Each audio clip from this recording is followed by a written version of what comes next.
right, all you rock stars, we're getting ready to make a VooDoo burger. All right, here we go. Okay. Well, are you making your voice deeper? You are. You're imitating the God Man.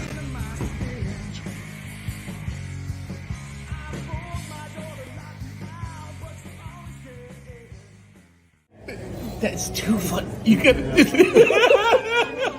look at their far.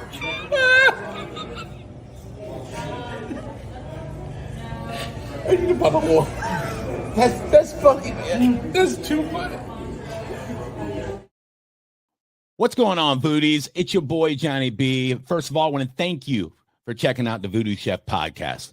Your support means the world. The VooDoo Chef's my guy, and this podcast, it's pretty entertaining. And they record it live on YouTube every Tuesday night at 8:15. So download it and subscribe to the YouTube channel. Bing! Hit that right there. And wherever you get your podcast, just go search VooDoo Chef Podcast and subscribe to that too. But make sure you set a reminder right now every Tuesday night at 8:15 so you can watch it live on the YouTube channel. Go. Tell Alexa right now, remind me to watch the VooDoo Chef Podcast at 8:15 p.m. Alexa, done. She's doing it right now. I love my Alexa. Thanks for checking out the VooDoo Chef.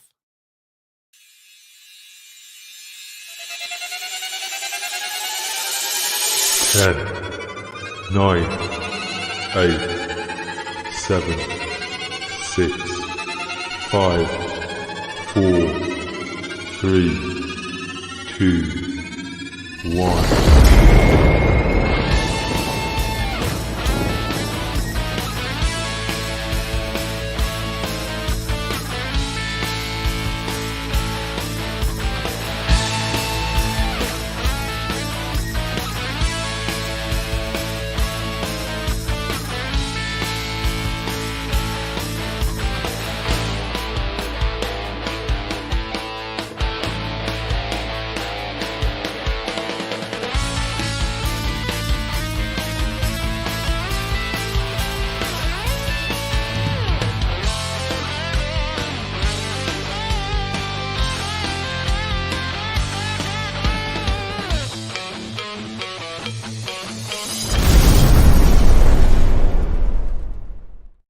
What is going on, Voodies? It's a great day here in Tampa, Florida, and we've got a great podcast tonight. Tonight, all the fun shenanigans. And no, I don't know the fucking answers to trivia in advance, but we do want to thank everybody for joining us tonight. Of course, you can find all the replays of the VooDoo Chef podcast on our YouTube channel and everywhere you download your podcasts. But there's nothing like hanging out live every Tuesday night at 8 p.m. with us here. That's why what you need to do right now is click that share button, no matter what platform you're on. Share it right now so everybody knows where you're hanging out and they can join us tonight. Tonight we got our top three. Get them ready. Don't start typing them in the chat bar now. We want to know your top three favorite school lunches of all time. Start thinking them up. Start writing them down. That's coming up in a little bit. And a very special guest joining us tonight for Florida Man, Chef the Pirate. I can't wait. This guy's a hoot, and who knows? Let's see what he cooks for us tonight. VooDoo Games, as always. Tonight's guest, Roni-Kay, Q for a Cure. Get ready, because it's time to download the magic. I get asked all the time, why Tequila 512? And it would be real easy for me to say it's the 100% blue agave, the locally sourced volcanic spring water, the triple distillation, the 24-hour charcoal filtration. Hell, we could talk about the bourbon barrels, the oxygenation process, but at the end of the day, it just tastes damn good. Tequila 512, the official tequila of the VooDoo Chef. What is going on, Patrick? We've got lots of people already checking in. Mitch, Ronnie's on the show. Mark, I got bad news, dude. I got a clear cup. It's not yellow. I'm out of yellow cups. We got Jen checking in. It's going to be a great night. Pat, what's going on? I feel like I haven't seen you in forever. And Don Hill checking in early from the Beau Rivage in Biloxi. What's going on, Pat? What's happening? I know. It feels like it's been at least, what, 3 hours? 4 hours, maybe? Maybe. For lucky. I mean, of course, we saw each other all day, but we were already hanging out at the Epicurean Hotel. And we went down to the Epicurean today to get ready for Friday night. Friday night's going to be a blast. The very first VooDoo's Unite in 5 years. 5 years it's been. And, man, I got bad news today. Or not today. Earlier this week, I got bad news. This is going to be the first VooDoo's Unite that Jen has to miss. She's got plans that came up, and she's not going to be able to make VooDoo's Unite. We'll definitely be thinking about you, Jen. It's going to be a great night. Dude, VooDoo shrimp. What the fuck else are we making? Yep. Pork tenderloin with Gorgonzola mac. And I'm telling you right now, the Gorgonzola mac is worth the price of admission alone. And then the tequila sunrise grilled pound cake. And of course, 512 Kapali, Murmur, cocktails all night long. Got to give a big shout out to Mark for taking care of that. It's just going to be a great night. Going to be a great night. It is. I'm surprised Cleaner's not in the house talking about it. He's going to be there. Let's see. Well, he's scoping stuff out. He's looking. 1 second here. There we go. What is that? Is that the There we menu? go. That's the menu. Yeah, it's menu for that's menu. Yeah, menu for Friday. I can't see that. That's too small for me, even with my glasses. That the prescription's like 4 years out of date, and I've only had glasses for 3 years. But if I'm not mistaken, a couple seats available. Yeah, still, yeah. 3 seats left. Only 3 seats left. Hopefully those 3 seats move. They've already quasi-determined it a sellout. But in my brain, I need those 3 seats to move so that it is truly a sellout. So VooDoo's, jump on, grab those tickets, do what you do. Speaking of do what you do, click those share buttons. Click that share button. Let everybody know where you're hanging out tonight. Let them know to ring the bell, ding-a-ling, whatever it is you do. Like, share. I don't even know. I don't even know what it is you do anymore. I'm just trying to figure out the whole download the magic still. Yeah, right. I was like, where the fuck did that come from? That's a new one. I think I saw it on one of the logos somewhere where, VooDoo Chef, taste the magic, worship the flavor, right? VooDoo Chef Foundation, share the magic. I think somewhere there's a logo that says VooDoo Chef Podcast, download the magic. I mean, I'm sitting here thinking, it's like, but we're live. We're not downloading us. Right? Stream the magic. I don't know. I could break into Eminem Houdini right now. I mean, I'd be more than happy to. I'm just trying to understand it. That's all. I've been dropping that line all day. Houdini's Eminem's new single Houdini, and my buds are like, "What the hell do you do about that?" I go, "Nothing. I'm just saying words. I read it somewhere. I don't even know anything about it. I don't think I can name you an Eminem song other than My Name Is, and I don't even know if that's it." Yeah, I haven't heard the new one yet. It's called Houdini. It is, yeah. They're talking about holding the release for Halloween, but maybe that's the full album because it's the anniversary of Houdini's death, and so they're making a big play on it, and it is to the song "Abracadabra" by Steve Miller Band, which I know how to play. Oh, there you go. So now you have to listen to this version. Yeah, no, I really don't. I really don't. I'd rather listen. For me, I grew up on Eminem for the most part, like that time frame. So I listen to a lot of his songs. I like Peanut M&Ms. Actual albums, CDs. Peanut M&Ms are like by far my favorite candy. Yep, heard. I really don't think I know a single M&M. Well, if you played it, I would go, "That's Eminem." Pat grew up on Eminem, and Eminem was big when I was teaching at Hillsborough High School.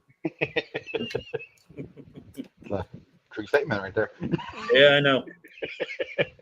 Yeah. All right, we'd love to know where you're checking in, what you're drinking, where you're checking in from, what you're drinking. Don's up there in Biloxi. I want to know if you're winning. Peanut M&Ms are the best. That's right, Mitch. Mitch, I like them out of the freezer. I like the M&Ms in the freezer, rock hard, and I just absolutely love them. And little known secret, I am so skilled, I can blindfold taste the M&M and tell you the color of the M&M. I'd be happy to demonstrate that here on the podcast anytime. Maybe next Wednesday night we could do that. So that's interesting. Okay. Kind of like being able to tell the red onion from the white onion, yeah? Absolutely. I mean, and I prove most people wrong all the time when they say they could do that. And Mitch, you're exactly right. That's 100% bullshit. That's why I said I would do it next Wednesday on the podcast so that none of y'all would be here. It's funny, I just let that one go by because all the days get confused. So I was like, maybe you actually did mean Tuesday. Yeah, the one time you don't fucking call me. I just wasn't going to call you out on it. It's like, yeah, give me that whatever. stuff, bro. Hey, red 3, yellow die number 5. Damn straight, bitch. Damn straight. Pat, tell us what you got going on as I try to discreetly surf the web for a minute. Yeah. So not a whole lot right now. Just summertime working a lot with these lovely 10-hour days we got. Takes up a little bit more of my time, right? But no, just I'm definitely, as you are and everybody else, looking forward to vacation here in a short couple weeks. Get a nice time off. Gonna be out of town for a little bit. Go somewhere we haven't been really long time. So definitely looking forward to it. I can't wait for vacation, bro. Mm-hmm. Just a nice 3 weeks off. Yeah, that's gonna be a great time. Not too bad at all. All right, so while discreetly trying to surf the web here, I can't see anything going on the podcast, but I do want to tell everybody about VooDoo Bash. VooDoo Bash right around the corner. We just had meetings about VooDoo Bash, and it's funny, we're talking about it, and we got, all right, all the bands are lined up. All the venues done. We're ready to go. Everything's rocking and rolling. We're good to go. And we're like, all right, how are we marketing tickets? And we're like, oh shit, we got to sell tickets to the thing. We haven't even talked about how we're going to pimp out tickets. And I'll tell you right now, I'm going to create a promo code right now for tonight only. I'm doing it right now. Let's see. I don't even know what the fuck today is. Podcast. What's June 4th. So podcast 64, right? There we go. Let's see. We're going to. All right, I suck. No surprise there, right? 365. All right. It is. It's 365. It's the fucking problem. 365 is the problem with the universe, bro. All right, podcast 64. That's tonight. Podcast 64. We will give you 50% off a ticket to Bash. How about that? It's going to be available right now through the end of the podcast. What time, Pat? Pick a time. End of the podcast. What about 10 p.m.? You know what? We'll give you to 10:30 because we're going to be hanging out on here talking shit anyway. After you guys all go away, we stay in the green room and we talk shit for at least another hour. So there we go. Scheduled time ends. It ends today, June 4th at. Why is this? Is today the 4th? What the fuck is wrong? It is. Today is the 4th. Got the right year? I do. Okay. I got it. I'm back. Like the 80s, bro. All right, 10:30 p.m. Code expires 10:30 p.m. And watch this. If you go to VooDooBurgerBash.com right now and you use the code promo PRON, I lied, podcast, PODCAST 64, you'll get 50% off any of the tickets. That's going to put your tasting ticket at $20. You'll be able to go to VooDoo Burger Bash for $20 and taste all the burgers. You'll be able to get a VIP ticket for the third. That's hard math. 75 divided by 0.5 times 0.5. Educators here, right? Log it in, make it happen. Get your ticket right now for VooDoo Bash. It is on August the 3rd, and it is going to be a rocking good time. We've got the music of No One Road. We've got the music of, watch this, Jimmy Fike. You're going to get to hear Overscan play. That's right. Chemo Gray, Scott Daly, Jose Charuca, myself, and our bass player this year will be Cruz. This year I'm going to be playing guitar. Cruz is going to be playing bass. And then, of course, closing out the night will be Wicked, flying in all the way from New York. Wicked. Check him out at Wicked Rock and Roll something. Great guys. And then, of course, outside we will have DJ King Glenn. We will have the music of Richie Hume. And coming over from Orlando, Florida, our buddy Billy Floyd, Kitchen Killers, is going to be playing as well. All that music, all the food, and, of course, Tequila 512, Kapali Rum, Murmur Rum, Jack Daniels, Tito's, Monster Energy. Word on the street is we're going to have a cigar bar outside. I'm so fucking stoked. It's just going to be a great time. And, of course, all the proceeds support the VooDoo Chef Foundation. 100%. We have no paid employees. Nobody. Everybody's volunteer. So, make sure you thank everybody involved with the foundation. Pat, Ed hang out here every fucking week.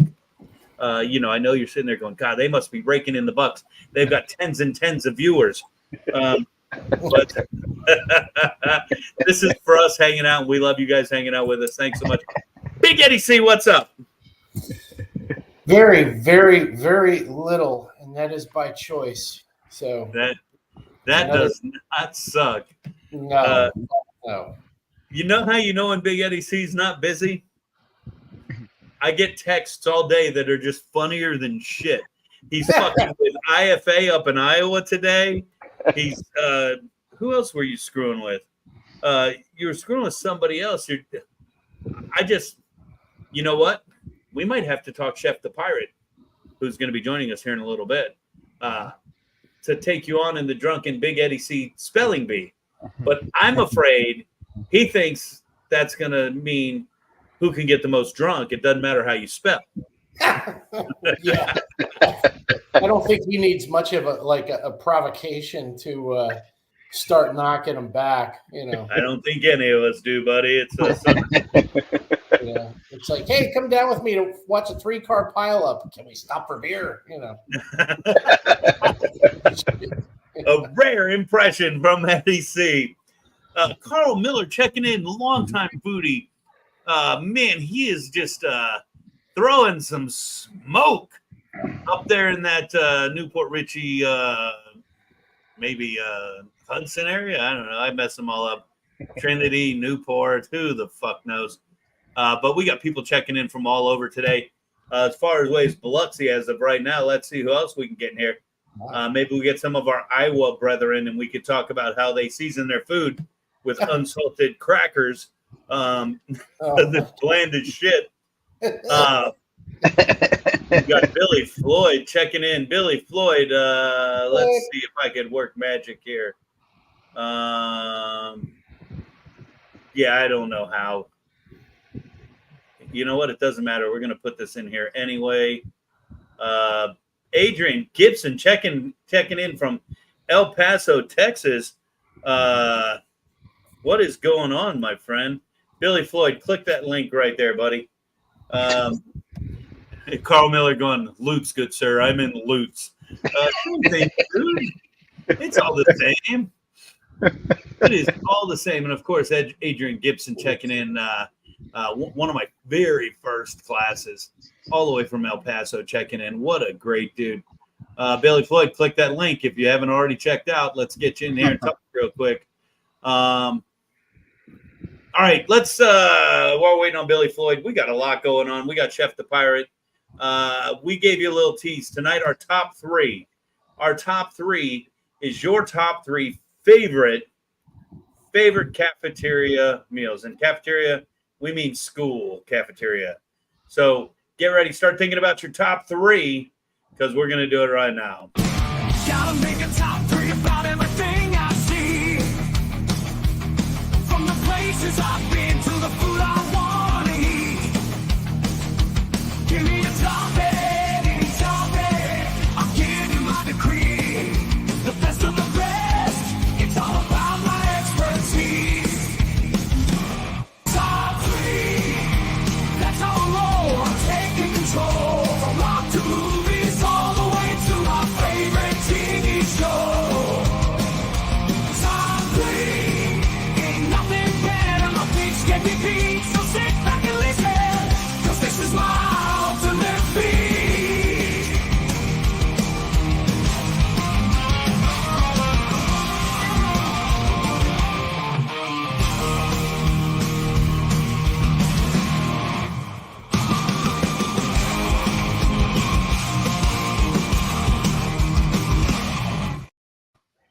right, it's time for our top three. Tonight, we are doing our top three school cafeteria meals. We're going to go 3, 2, 1.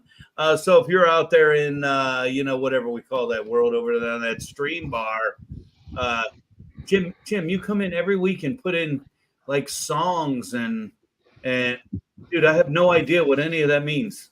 Every time, machine gun, BB gun, forever. I have no clue what that is. I love you though. Still love you. Still have no fucking clue what that means. I don't think anybody does. Jimmy knows, and that's all that matters. Jimmy, probably back somewhere around 1976, 1978. One of the good guys out there, and we're glad you're here tonight. Jimmy, we're so glad you're here tonight. We're going to add another promo code right now. Same code, podcast 64. Maybe. All right, top three. Let's do top three. I'll talk about this code here in a minute. Let's talk about our top three. I went to school in Hillsborough County Public Schools. Big Eddie C went to Florida schools. Patrick, he's from New York, likes the Jets and the Yankees. I don't get it. I understood it until somebody explained it, but but I think, Patrick, you did go to public school, right? I did. So went through kindergarten through second grade up in New York, and then third through 12th grade down here. So public school is a staple for all of us. Not to mention, we all still work in public school. And we were hanging out with some folks last night talking about school cafeteria food. And I absolutely love the school cafeteria food. Big shout out to my girl, Kathy, over at Chamberlain High School, who every time they would have broccoli, would just send me a big ass box of broccoli. And yes, I know it doesn't make sense. I don't eat vegetables, but I love broccoli. And Pirate, if you're checking it out, check out Potato Turbate right in that chat room from our buddy Don Hill, checking in with his number 3, Potato Turbate.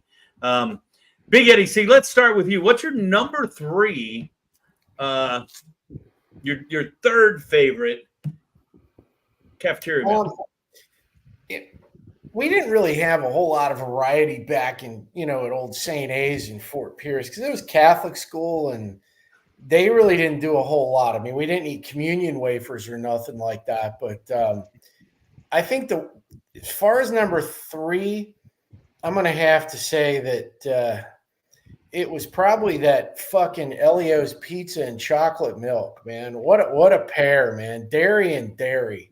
So I got sent to the office a lot and paddled because I would finish the chocolate milk, and we had these benches outside, and they were on concrete slabs, and invariably it never got old. I'd drink that milk about 3/4 of the way through, and I'd put the empty carton, or mostly empty carton, on the ground, and then I'd climb up to the top of the bench and do like Macho Man with my hands in the air and jump up and pop that thing. It sounded like a gunshot, and the milk would go shooting for half a mile.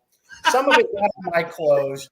Some of it got on somebody else, and I probably got at least a dozen paddlings for that same shit all the way up through probably 4th grade. I think we moved to California in 5th grade, and then when we came back, not that long after being out in California, because California was California, I didn't get back to St. Anastasia until 6th grade, and by then, popping the milk cartons wasn't as much fun. I was like, I've grown up a lot. That was 4th grade, even though I was only in 6th. So, but that pizza, oh my God, was that shit good? Those big. How many you got, Ed? What's that? Oh, that was the same one. It was the chocolate milk and the pizza. Chocolate milk and pizza, man, in the same meal. Dairy and dairy. Oh, dude. Extraordinary. I wouldn't even have thought chocolate milk when we were talking about this, because I'm all about the fucking food and, of course, the dessert. But the fucking chocolate milk, when it comes out of that milk freezer, that chest that's like fucking so goddamn cold. Oh, man, we might have to make a visit to Chamberlain High School this week. And back then, keep in mind, because I'm an old cragger, that chocolate milk was real whole milk. It wasn't that skim milk shit now that's just fucking water. It's like Yoo-hoo. And it's just, oh, God, it's miserable shit. I had one not that long ago. I'm like, no wonder you fuckers throw it away. Shit, man. Patrick, what's your number 3, buddy? So my number 3 is this old school palish color, white, yellowish, whatever color you want to call them. This cheese sticks, pizza sticks, a little bit of brown on top on the outside. They had the like the cheese they put on the outside. I don't know why. It's always served out with some warm marinara sauce. Dude, we can still get those. I'm sure. I mean, trying to find a picture of one here. I mean, we got contacts. We could still get those. I'll save my contact for the one that I find my number 1 then. You know what? That right there. Oh, yeah. That I appreciate you digging on that. I'm not going to judge anybody in their cafeteria food favorites. But, oh, my God, the grilled cheese. Jen coming in with the grilled cheese. Turkey tetrazzini from Stephanie. Stephanie's got a big lion head mushroom she's trying to get rid of. I think that bitch is like 20 pounds or some shit. And she's trying to get rid of that if anybody's interested. Mitch with his burger. And then we've got the Flying Turtle. FTM checking in. Pat, I'm not going to dog on your pizza sticks or whatever they call them, but that was never one of my favorites. But that sheet pan pizza comes in at number 3 for me with a little crumble fucking topping, only to be tied with the old school Mexican pizza that I got in elementary school at Baycrest Elementary right there in Town and Country. That was just off the chart. There's some about school pizza. It doesn't matter which one it is. It's just baller. See, I'm not going to lie. I remember in middle school, our school pizza was actually Papa John's. They would bring it in every single day. You can go up and you can buy a slice. You can buy it by the box and take it all to your table. I mean, they literally have deliveries. Papa John's come for all 3 lunches or however many lunches there were. Those pizza sticks were definitely the elementary school. Because high school, I didn't really eat lunch in the cafeteria. I ate lunch in the cafeteria every day, K through 12, every day. Damn. All right, let's go number 2. Pat, we'll go back to back with you. Give me your number 2. So my number 2 is the mashed potato, the fried chicken, the brown gravy on there. If I'm not mistaken, there was some corn maybe, or maybe that's just my head wishing there was. You are right there with Roni-Kay. She was talking about that popcorn chicken bowl just last night as we were on the Johnny B Show. Don't forget, we co-host the Johnny B Show every Monday night. Make sure you turn in 102.5 locally FM, or you can stream it on 102 on theboneonline.com anywhere in the world. But Roni-Kay was talking about that popcorn bowl last night, dude. Man. Yep. So simple to make. The instant mashed potatoes. Right. I mean, the popcorn chicken is similar to Chick-fil-A in terms, right? You got the gravy. Just add the powder gravy with the water. Heat it up. Done. Oh my. Big Eddie C, what's your number 2? We've got apple crisp coming in. We got spaghetti and homemade rolls. The yeast rolls are off the fucking chart. Well, I'm going to point it out now since Don Hill put it up there. Dishonorable mention to those fucking sloppy joes. I have never liked that shit. I didn't like it then. I don't like it now, and I will dislike it until I'm on the fucking south side of the daffodils. Fucking disgusting shit. Oh my God. Ugh. Anyway, number 2. This is more recent, and this is I don't know if it's gonna date me or not, was for us teachers at Chamberlain, back when I started, like around 96 and a couple years thereafter, you could get a 4-vegetable plate. And there was a time when I was trying to watch my figure and be svelte. 4-vegetable platter for $2. So I would always get like collard greens, green beans, broccoli, and mashed potatoes. You know, I had to have something there, but I'd be like, oh, I'm trying to be on the no meat, Wednesday kind of thing or whatever. But God, man, at that time, the vegetables were fucking bomb as fuck, man. They were so good. I say all the time I don't eat vegetables, but I tell you, at Chamberlain, Kathy's staff just did such a fucking killer job. And we got to give a fucking great big shout out to Lightning Bolt himself, Big Daddy Jeff Bolt checking in. My favorite food was the peanut butter square desserts with a thin coat of chocolate on top. Jeff, we're not at number one yet, but I'm going to let you in. I agree with you 1,000%. That is the best shit ever. I wish I had that right now with my bourbon. Big Daddy Bolt, one of our principals, big shout out, dude. Nothing but love to you. You were my favorite chief of all, not taking away from the female chief that was ahead of you. But you were my favorite chief up in that garb. And it's nice to have you here, Lightning Bolt. Thanks for joining in.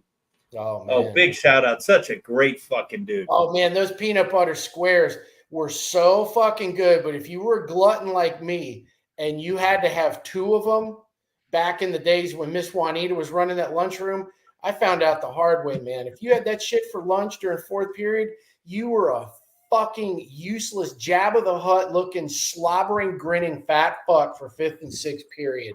Those were so good and so dense that you were just capable of nothing afterwards. And you didn't care. You didn't care. That's definitely my number one.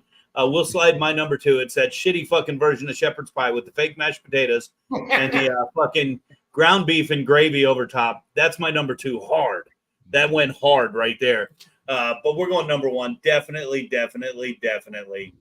Those fucking peanut butter squares. Ken just checking in with the cheeseburger dogs, but I think those came out of the culinary program.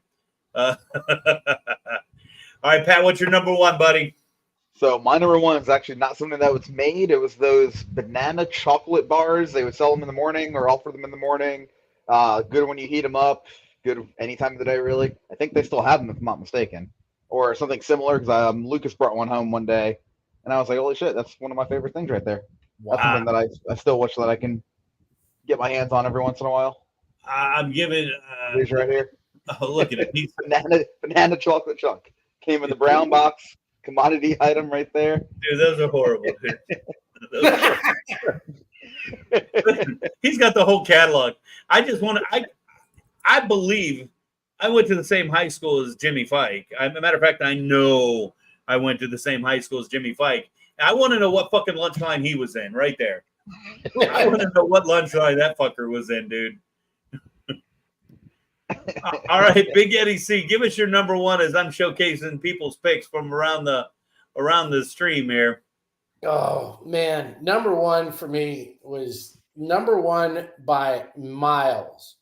From 2nd through 4th grade, I think it might have even been into the 6th grade era, we could get a cup of chili that was like this big. It was huge for 50 cents. And my mom would usually only send me with 50 cents, but I found ways to weasel out another 50 somehow. I used to go in because she had all these purses. So when they weren't home, I'd go into their closet and I could always find 50 more cents in her old fucking purses. So 2 cups of chili was awesome. So, and back to Catholic school, it always seems to everything with me in Catholic school circles around to getting paddled. So I got paddled because I would always end up getting 2 cups of chili. So a couple of times I got paddled because I was gambling on the side of the building to win that 50 cents. I got really good at it. So I got paddled for gambling. Then I got paddled more times than I could count because, of course, what happens if you're a 9-year-old boy and you eat 2 cups of chili at lunch? Oh, dude, you're fucking being obnoxious the rest of the day. Oh, yeah, I was tearing a hole in a parachute, man. And it got to the point where the teacher didn't even have to see me. They'd just say, you need to go to the office. And so I'd have to go up there and tell them I was passing gas in class, and I'd get paddled. There's kind of an irony in getting paddled for farting, but that's more out than I want to discuss, explore here. But God, so many times, and I don't know what the chili was. I'm almost positive it was Hormel. Yeah, it's out of a can, dude. Gotta be. It had to be out of a can, but then they served it. I mean, it's this big cup that was like one of those 16 or 20 ounce cups filled to the top. I mean, dude, that's because they took all the leftover soy burgers that nobody ate throughout the week and chopped them up and put them in there too. And I had to fucking get rid of them. I don't know if they were that industrious. I'm pretty sure this was commissary type stuff, man. There was no homemade chili. There was nothing homemade. at St. Anastasia. I mean, I think when I got to John Carroll, the high school across the parking lot, they may have made something, but of course I was an obnoxious asshole, and I would always eat the hot dogs because hot dogs were fantastic, and I didn't give a shit. We used to call those things gangster shoes because they were two-toned. Like one was kind of light, and then the other was half in the water and half out. Yeah, that's what. Yeah, filthy water dogs, man. They were just fucked up, and I could eat like 4 of those for lunch because they were 50 cents, $2, and you could blow through 4 hot dogs. Dude, that's like you're at Highlight or something. I still want to go. Jimmy Fike and I went to the same school. All right, so apparently his number 2 was fucking Jameson, and his number 1 was double milk. What the fuck? Is he doing those car bombs, Pat, that you fucking had me doing a year ago? I mean, I'm not gonna lie, it kind of sounds like it here. What the fuck, man? I kind of went to your school.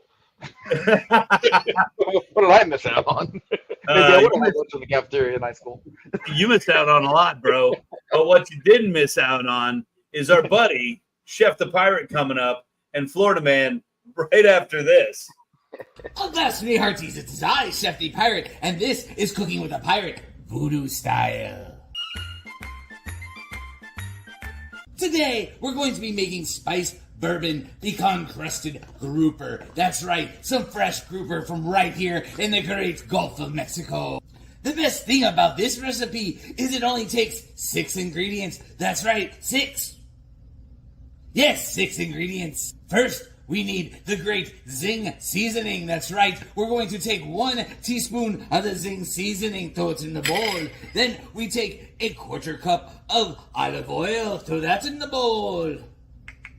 Then we take a 1/4 cup of ye favorite bourbon, throw that in the bowl. Ha ha. Then we take 2 tablespoons of lime juice and 2 tablespoons of honey and add it to, guess where? The bowl. Yes, yes. Ha ha ha.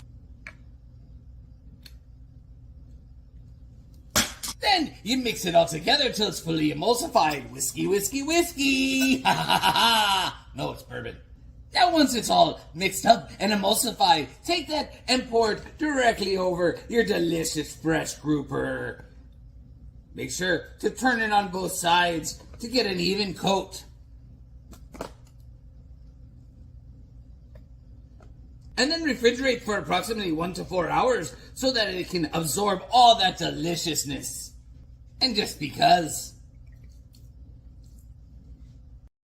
Now, while the grouper is marinating, take 1 cup of pecans, halved, and then give them a good crushing. Yes, that's right, a good pounding. We all love a good pound. Now, once you're done giving them a good pounding like my mother used to give me, Mommy, why? Remember, add a little bit of Zing seasoning to the top of it. Yes, and mix it all in there. Yes, yes, it'll be even better. Now that the grouper has marinated, take it out of the refrigerator, and then don't forget, it'd be bourbon time. One time, my sous chef lost his leg in a terrible kitchen accident. It is okay. I kept him aboard. He makes great lean cuisine. Yes, the delicious fresh grouper. Dip it right into those pecans. Press down to get a good even coating on them. Yes, yes.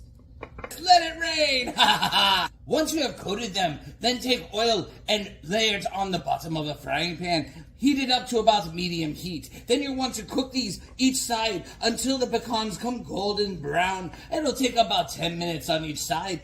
Let's give it a taste, shall we? Ha ha! Oh, it is glistening, delicious.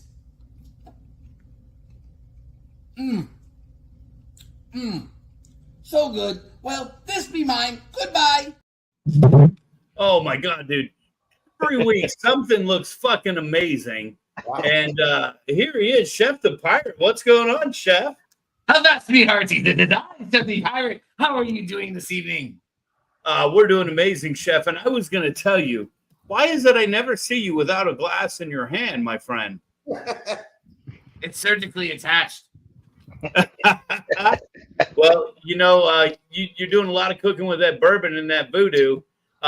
This one right here, Chef, has your name on it. This one's got your name on it. I'm going to set it right over here so we make sure and get that to you. with your next stash of voodoo. Whatever you want to see Chef cook with, throw it in that chat bar like right now. Put it in there, and we'll see if he can take on that challenge. Chef, what's been going on, my friend? Not be too much. I've just been sailing around, finding new things, and a little birdie came to me and brought me some pirate water. I like pirate water. What is that? Pirate water. Hell yeah, bro. I like brown water from Tennessee. Chef, when you were out there on your boat, I know you got the map behind you. Whoa. Sir. Oh. It's a ship. You do Ship. not call it a boat. A ship. My apologies. When you were out there on that ship, you were in the Florida waters, were you not? Always. Love me for some Florida waters in the warm Gulf of Mexico. So technically, that would put you in the same category as me and Ed, true? Yes, I be a Tampa Bay resident. Yes. But more importantly, down in the Sunshine State, where the swamps are wild and the gators wait, there's a game show crazier than you ever seen. It's called Florida Man, y'all the ultimate scene. Contestants line up, chance to win some cash, but it ain't no ordinary quiz. This ain't no flash. News headlines flashing on the big screen, guessing true or false, fighting for the dream. Florida Man, yeah, he's headlining the show. True or false, y'all, which way will you go? Florida Man, he's got tales beyond belief. Try to guess, but there's no relief, no relief. Oh, relief.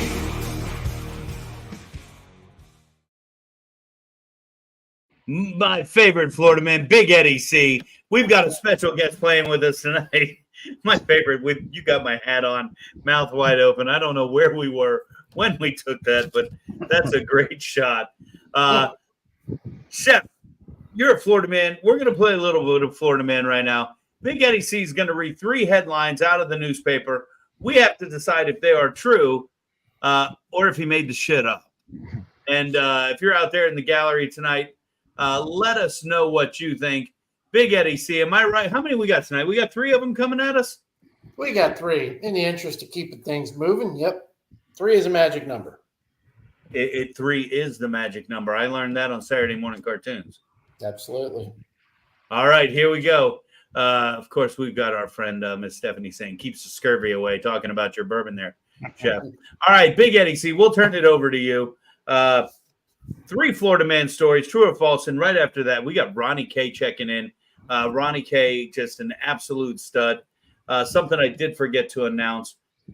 We said if you use the code podcast64 on the VooDoo Burger Bash page, you will get 50% off. While we were in commercial or whatever the fuck you want to call those, we uploaded the same discount code, podcast64 will get you 50% off a signature chef dinner ticket. 5 courses, 5 chefs. Some of the chefs in the room tonight. Kendra's in the room tonight. She's cooking the entree. That coupon code is good till 10:30. Podcast64. Log on. Get your Sig Chef dinner ticket.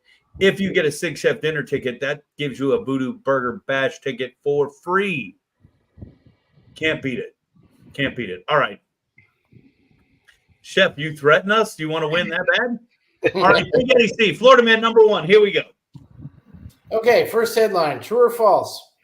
Florida man attacked during selfie with squirrel. Chef, we'll let you answer first as a guest. Oh, that'd be true. The squirrels are absolutely terrifying in Florida. Right. All right, Pat, you give it up, Chef. I'm gonna go false on this one. Oh, he's going against the curve. It almost sounds too easy, right? It's a soft. It does. We got Mitch checking in with True, and if anybody else out there wants to get their thoughts in there, log them in now. And don't forget, you got to be a little faster than us, especially tonight when it comes to trivia. If you're going to get in on that, here comes Jen with True. So we've got Chef, the Pirate, True. We got Jen, True. We got Mitch, True. We got Pat, the only false so far. Normally, Fleener would be in the room joining in with Chef Pat. But Chef, you're going to be flying solo tonight. Okay. I'm going True. Big Eddie C, is that Florida man story true, or did you make that shit up? It was absolutely true. Look at that. Yep. Sometimes you think those softballs are just there to fool you. Yeah. Big Eddie C came through. All right. He was just a squirrel trying to get a nut. What's that, Jeff? He was just a squirrel trying to get the nuts. He was nuts, all right. Okay. All right, Big Eddie C. Numero 2. Florida man steals a car, realizes a baby is in it, drops baby off safely, and makes his getaway. Chef Patrick, we're going to go to you first. I'm going to go True. You're going True. I'm going True on this one. All right, if you're out there in the gallery, get your thoughts in there. ADD said, and Chef, Chef the Pirate, remind me I have to ask you a question. All right, so Patrick's in it True. Let's see what the peanut gallery says out there. Mitch is coming in True. Stephanie's saying false. Chef the Pirate, where are you coming in at? Jen's in it True. No, I've been going with false on this one. I got to tell you, Chef Pirate, you and I are in line tonight because you had me, Big Eddie C, all the way up until the part where you said drop them off safely. What were they doing? Taking them to the daycare? I mean, we're talking about Florida man. If you would have said dropped him off at the liquor store, I might have said True. That safely piece, I'm going false. Where are we at on this, Ed? This one was also true. Happened in Miami. They caught the guy on video and everything. He pulled over, set the baby it was in a little fucking, what is that thing? The baby carrier thing, and took off with the car again. So, some shit you can't make up, but I've never been above line. So, oh my goodness. In the room right now, we got a tie game. Keeping your score at home. Let us know where you're at. We've got 1-1 going into this final round. If you steal a car with my kids in it, you're jumping out, is what Stephanie says. And trust me, that the butterfly queen right there, queen of the mushrooms. And I don't know what any of that fucking means, but I said it. I'd watch out for her. She's a little scary. All right, Chef, do you frequent the Renaissance festivals? Always. They invite me every year. I am surprised you and Stephanie are not friends. She is the mushroom, the butterfly queen that does something with fucking mushrooms. I don't know. And I say that with love. She's a wonderful person. All right. I probably have come across her and even said hello. She says, right, look at this. Yeah, there you go. Hello, Stephanie. He was drinking, that right, Stephanie? Sister's name too. She's like, he had bourbon in his hand. All right, Big Eddie C, we're down to our final Florida man. And I got to tell you, I'm a little nervous here because not that I'm competitive. Well, let's throw it out there and see what y'all come up with here. Okay, true or false? Headline. Florida man attempts to break world record for most lawn flamingos, ends up with over 10,000 of them.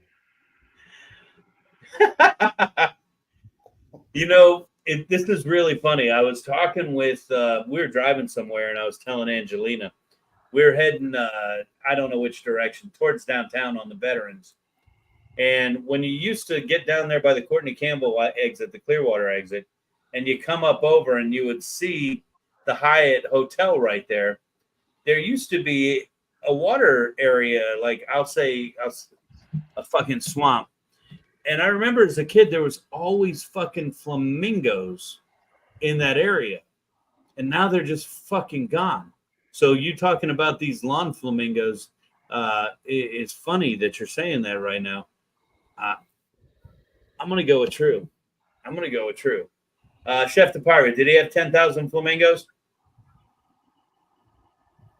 I'm going to go with true, but he had 10,001. Patrick, I know you see that chat room. True, false, true. That's Alabama, man. Alabama man had fucking elephants in his front yard, bro. Or Nick Saban cardboard cutouts. Patrick, is this true or false? And remember, if you go with us, it's a tie either way. If you go against us, somebody's going to win. So I'm going to have to go against just because. And also thinking 10,000 flamingos. That's a shit ton. I don't know if Florida Man can count to 10,000. So I'm going to go ahead and say false. Well, he had to hire somebody to come in and do it. Did he, though? He did. 10,000. He had to hire at least 1,000 people to come in to help him count. And anybody out there, let me know when you figure out that fucking joke. All right, Big Eddie C, true or false? This one, this was the epitome of false because it was an AI generated Florida Man headline. But I'll be damned if it wasn't pretty believable. You know, two things. Fuck AI and fuck you, bastard. I'm going to have to hear about this all day tomorrow, Ed. Thanks. I mean, there's just something about the whole 3 trees in a row. It's like he wouldn't do that. There has to be one false in there somewhere. Oh, you think He's a Florida man. Of course he would. With a little anger there, Chef. I love it. All right, Chef, before we let you go, we're going to hope that people post in this room what seasoning they want to see you cook with next. But I got to ask, I don't understand Kiss the Merce. Merce, what is it? This be Chef Deadpool and my mascots. What Deadpool. Is that a mercenary? Is that what that means? If you hadn't guessed, I've never seen Deadpool. Oh, Jesus. I know. You'll get used to those kind of comments. Look, there he goes. He's out. I'll see myself out, right, Ed? Yeah, that's right. Good night, folks. Don't forget to shop for all your VooDoo Chef seasonings and sauces online at VooDooChef.com. Yep. VooDooChef.com. If you use the, I don't know what the passcode is. There's a 20% fucking goddamn coupon out there for that too somewhere. I don't know what it is. Maybe it's, I don't know. I don't know what it is. Don't let me lie. You'll see it on Wednesday at 7 o'clock when it pops up on Facebook. VooDoo, Hey, Chef. You're the reason why I drink. Me too, buddy. Me too. Me too. Hey, Chef, man, nothing but love.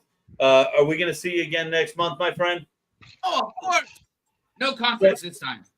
So why don't we make it every first Monday of the month so we can have you on Florida Man with us too? Monday? Tuesday, whatever. Tuesday, See? Wednesday. And you tell me I drink too much. Here you go, buddy. It's a I day do have into a the question for you first, but that does sound good. All right, we'll lock that in. What's your question? Why are many babies honorary pirates? Say it one more time. Why are many babies honorary pirates? Why are many babies honorary pirates? Big Eddie C, I'm going to you on this. I need help. Not sure. Got something to do with shit in their diapers. I'm not sure. Patrick? I have no idea where this is going. But now I want to know. Yeah. I don't think I want to know. He's a fucking Florida man. Because they were born from a C-section. Oh, Jesus. Chef the Pirate, man. I got nothing but love. Pirate jokes make dad jokes look amazing. Hey, Chef, stick around if you want to play trivia, but I know you've been out partying all night with all those scallywags. If you're here, we're going to bring you back in for trivia, my friend. If not, we'll see you in 1 month. I appreciate you. We're building you a care package right now, brother. Always be appreciative. Thank you very much. Well, it be bourbon time. Goodbye. Oh man, that guy's a riot, brother. That guy's an absolute riot. Oh my God. Ed, you had me lose, dude. I made you lose. Oh boy. Yeah, that's what I'm gonna tell everybody. Yeah, it's because he didn't have the answers ahead of time. Just unlike trivia. Right? Yeah. Yeah, just keep feeding them all those lines, dude, because they believe that. You got to spin it. Dude, it's your boy Fleener, bro. He's the one that fucking thinks it's all rigged. Listen, I know. Listen, if you're gonna take your marching orders from the self-made ambassador, you got bigger problems than the New York cat can solve right now. Let me tell you. Did any of you guys see self-made ambassador's fucking veal cutlet Nashville hot chicken sandwich he made today? I did. So he's got like a 3-inch bun and a fucking 12-inch veal cutlet like this. He's double trending. He's going with the fucking huge ass cutlet on the little bun and Nashville hot, but it's VooDoo Nashville hot. Nothing but love. Apparently he blew Michelle out of the water because it was too fucking hot. Now we know why he's not here. Right? You know what? Nashville hot to do that to you, right? Yes, it will. Hey, when we come back, we got Roni-Kay. We'll see you in 2 minutes.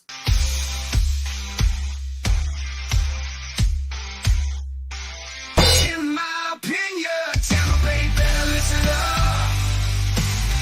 VooDoo Chef is here, he's about to disrupt.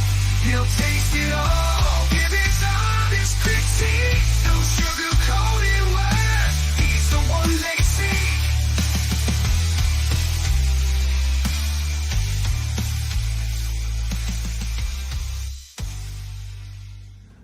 What's going on, Voodies? You know, there's something about the ribs at Wicked Oak. Bubba and Derek just do something masterful here. When you look at the smoke on this, it's absolute perfection. When you talk about the seasoning, you get the right amount of flavor with just a touch of heat. And for me to stop and get ribs, something's crazy because I really don't eat ribs. But watch the bite on this. Just the right amount of pull. Leaving the marks. Look at that. Coming off the bone, but yet still firm enough to hold together and get it chew. That's the way a rib should be cooked. And when you talk about sauce, just leave it on the counter. All the flavor is right here. Look at those fingers, huh? Wicked Oak. Man.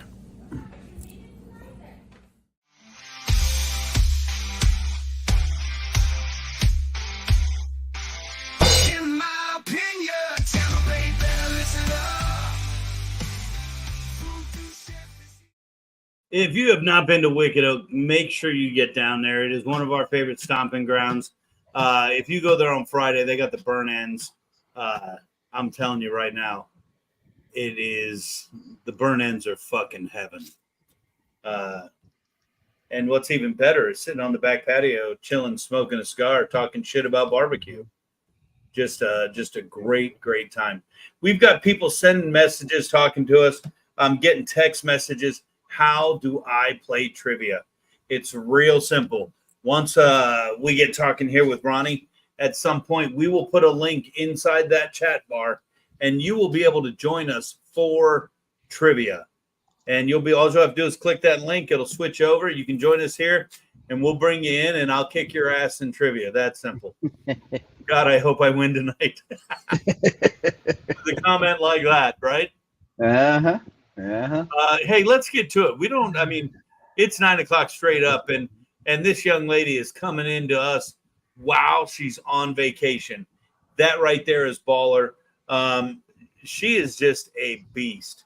This person does not stop working. People say I work a lot. Shit, I can't hang with Roni-Kay. We were at Johnny B's last night. She made a burger last night, influenced by the Cuban sandwich. we exchanged some text. I put up my Cuban Frita burger. We exchanged some text. And she's like, fuck you, dude. I'm going to do it better. And she brought a burger last night to the Johnny B show that was just fucking insane. I think I stopped talking for 20 minutes. I eat the whole damn thing. She's watching me the whole time. I could feel it. And I take the last bite, and she's like, what'd you think? And I'm like, it's fucking gone. What do you mean? I haven't spoken for 20 goddamn minutes. Roni-Kay taking a big hit of that cocktail. Ronnie, what's going on? How you guys doing?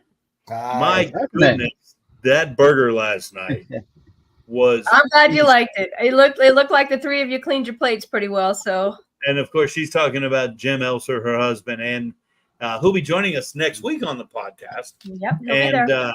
And Johnny B. And we did. Johnny and I took turns talking so the other one could eat. And you just heard me say I don't like ribs. All you tampons out there, don't send me hate mail. I don't give a fuck. I don't like guava. Ronnie made guava cheesecake last night. Ooh. And as I'm taking the last bite, I'm like, shit, I was supposed to take this home to my wife. And I ate the whole goddamn piece of cheesecake. Absolutely insane. You did a phenomenal job. Enough of me kissing your ass. Let's cut straight to the quick. Throw the dates for Q for a Cure, one of the most badass barbecue competitions. She's got Leanne coming out. She's got Myron coming out. And if you don't know who these people are, you don't know what the fuck you're talking about. She's got pro wrestlers out there. Johnny B's going to be out there. We're going to be out there. Q for a Cure, raising money for the seize the I fuck it up like Johnny. Johnny kept saying Foundation. Johnny kept saying seize the day last night. I'm like, oh, no, seize the moment foundation. Raising awareness for people who suffer from seizures. When is that? What is it? Tell us all that's going on before we start talking shit to Mitch and all the other burger competitors here. Gotcha. All right. So the dates again, August 23rd and 24th in Riverview at the Showman's, same place as the last 2 years. It is to raise awareness and raise funds to help people with epilepsy. What we do is we generate funds to help people that don't have the insurance or need the services that that are new to them. A lot of families, even not necessarily the patient, but the families need consultation and understanding of what to expect, what to look for, how can they help. And we also do a lot of help with the doctors and surgeons that provide these services to us. That way they further their education and new instruments. Like I was telling you guys, I've been on a lot of the research and development for epilepsy. In countries where we cannot get the medical services to them, we actually have, it's almost like a shower cap that we've come up with, and it's got all the electrodes built in and a battery pack that can monitor them from afar, and it's all recorded on that. All they do is put it on, send it back to the doctors, and we have all the diagnostics that we need to where it, and where they cannot get to the services or hospitals for it, it helps, provide them to other people. But go ahead. Every time you talk about the things you do, it's more and more and more. And I know it's not more. You've been doing all of this since day one, but it's like, every time something new comes out and I learn something new that you're doing and working with these folks to just give a better life to people who suffer from epilepsy. And it's a hard illness to deal with. People think a seizure is just a little convulsion and a shake and it's over and done with. There's a lot more to it. You don't take a massive heart attack as lightly as you would, most people do a seizure, but you go through a lot of the same functions and, disabilities that you could have. Seizures can come in all different sorts. It's not just one type of seizure. And like I was explaining to you guys, mine went from 8 to 10 a day, my entire life. And the most they have documented on me is 108 in one day. So, it's a lot to deal with. As an educator, we talk about seizures and our students who suffer from them. And I had a student who was over at the hand sink and he seized, and we had to go make sure, you know, he didn't fall. And I say this, you know, going through the rote routines of what we do as educators. But you said something last night that made me go, oh, shit. You know, you were like, what if someone seizes while they're driving? You know, you said that last night. And it just kind of like was like, holy shit. And, you know, through all of the trainings that we do as educators and things like that, working with people who may suffer from this, you know, we're in a classroom all day. Even someone who's been through special trainings to help figure out what to do and how to deal with this, I never thought about that because I'm only thinking about the kid in the classroom. You said that last night, and I'm like, oh, shit. I never thought about that. Yeah, and 90% of the drivers are by themselves. So, you know, and honestly, you know, if you are actively having seizures, you don't have a license. Typically, there's a suspended license until you get it under control and make sure you're seizure free for a period of time. But it can happen. They can come out of the blue. You know, you could have different stressors and, you know, circumstances in your life that are triggering it. You know, one of the most common triggers for seizures are like flashing lights, and people don't think of it as, you know, when you think of a flashing light, you think of a siren or a strobe light. But put in perspective, night driving, you're on an interstate and all these lights and headlights are going. That's a flashing occurrence that people don't realize can cause. So a lot of people that do suffer with seizures do not drive at night if they are able to drive just out of precaution. That's, you know, again, when we were talking about this last night and flashing light, I'm thinking about rock show or big productions, but you're absolutely right. If you're sitting at a four-way stop and cars are going across you, the headlights that are facing you are flashing every time a car goes by. And if you're at a 50, you know, people going 45, 50 miles an hour, that's almost just like a strobe light and could set you right off. Right. So it's a lot of the common things that people don't realize have an effect on people with epilepsy and seizures. You know, stress is a major factor on a lot of health, you know, issues, but stress, lack of sleep, lack of nutrition, you know, missing your medication. You can miss one dose of medication and it really take effect on your body. So it's a really demanding illness to deal with. And in your situation, you were fortunate. You got a phone call and they said, hey, we might have this figured out. Can you talk about that a little bit? Sure. And what brought this, you know, car driving up here is that's how I came to realize that I needed additional help. You know, I was on 2008, and it was January of 2008. I was on my way from South Hillsborough County to Brandon, going to a funeral, and had an aura come about. Luckily got myself pulled over on the side of the road before I had the onset of the seizure come up. And the lady that was with me saw it coming on as well. So she knew what to look for. But I was on 75. And to think if I did not have control of my situation, I wouldn't be here today. And God only knows who else I would have injured or killed if that happened. So at that point, I realized, you know, this has got to change. Something's got to happen. So I went through diagnostic testing, found out that all my seizures were centralized in one area of my brain. Now, I was very fortunate for that. A lot of people don't have that. But after extensive research and testing, finding out that all of them were located in the left side of my brain, I had a resection. It's called a lobectomy. And that was April 24th of 2008. And they told me I only had about 30% chance of living through the surgery without losing my speech, my mobility, and having short-term memory. And where are you at today? I am 16 years strong, seizure medication free. That's fucking badass. And medication. That is so badass. And I don't know if you saw the post I just put up. You know, Glenn. You know, it says the scary Absolutely. Who can have an episode in his sleep. And Glenn, I didn't know, bro. We got to make sure you and Ronnie connect at the next event. You know, those of you who see Glenn pop up, don't let you know, Mr. Family Man here fool you. You look at his picture right there. That's DJ King Glenn, who's going to be rocking out at VooDoo Bash and kicking all the jams for us while we're there. So, Glenn, let's make sure you and Ronnie connect. And yeah, absolutely. Reach out, please. Because I'll tell you, as a kid, not having anybody in my family understanding what I was going through, not knowing how it felt or like what to look for, that was hard. And I was very fortunate. I wasn't afraid to tell people, hey, you know, I've got seizures. If I have one, this is what to look for.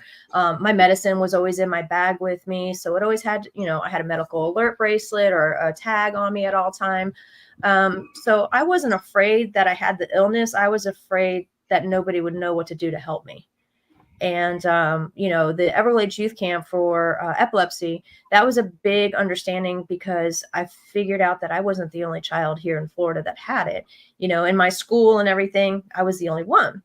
But when you see how many kids are affected, you know, maybe not as intense, maybe some even more intense of a seizure activity, it just makes you feel a little bit more accepted. And growing up, you know, I was the poster child for the Epilepsy Foundation. I did any type of speech and education programs that I could, even as a child. And I just said, I want to make this known. And after the surgery, I told the doctor, why did it take me 30 years to find out this was an option? And he's like, well, you're one of our first patients to go through it. It's all new. So, you know, it was a high risk. And like, I didn't tell anybody in my family until 2 weeks before the surgery that I was having it. And you know, when you told me this story, I was just like, I was sitting there like this, listening to you. It's like I was watching a movie because it was like, this is shit that you see movies about. You know, somebody who's challenged having these episodes 8 to 10 times a day, and all of a sudden you meet this guy who's gonna like just change your fucking life, and he did, and now you're helping change other people's lives through Q for it's for so a cure. fucking hard to say, Ronnie. Q for a cure. For a cure. It's even more difficult after this. Yeah, sure. But Q for a cure, you're helping change other people's lives, and you're raising money to create awareness, to create a better life, to give people opportunity. And you know, the most badass thing, aside from the fact that you bring out Rick Savage, former WWE star, the coolest thing that I experienced at your event last year, your doctors still come to the fucking events. Yeah. That is so fucking badass. Yeah. And even my surgeon, he's moved on and he's out of state now, but he reaches out to me and, you know, tells me good job. He's proud of me and he's glad that I went through it. And my doctor, Dr. Bembadis, you know, I will go to every event that man has. I will promote everything that we do. I got asked like 2 days, a couple weeks ago, I don't know, early April, May. He's like, hey, can you attend this event for me? And I'm like, what's going on? And he told me what it was for. I'm like, sure. I drop of a hat, I was there for him. And it was nice because it was a different epilepsy entity in our Tampa Bay area, promoting their organization. And they're really focused on the children that are suffering. And it was really touching to see the parents who are just overwhelmed and taking everything they can to make stride and support their child and, you know, be there for them, but also make a difference in the community. And that's a different organization. So it was nice to reach out and give them a hope story about, you know, a lifelong battle as myself. And yeah, you know, it's really rewarding to share your story, and it's comforting when people know they're not alone. Right. People just want to know that they're like everybody else. Yeah. I mean, I try and preach that all the time to some of our educators out there. People want to know that they're accepted somewhere, that they're like other people. Well, and what's hard for epilepsy is people don't see it until you have a seizure. They don't know what you're feeling. They don't know the auras and all the, you know, internal feelings that you have before they happen. They only see if you have the type of convulsion. You know, some of them don't even realize, you know, a seizure can be a simple sign of like tensing up your hand or locking your jaw or, you know, biting your lip or like patting a table. You know, people have different things that are auras to them, and it all affects people different. Some of them, they just hit out of the blue and there is no warning.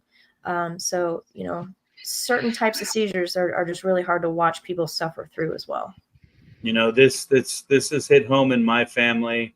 I love that you're creating awareness. Glenn has been part of my extended family. He'll tell you, when I've known Glenn since he was 14 or 15, and I had no idea about his child who was suffering.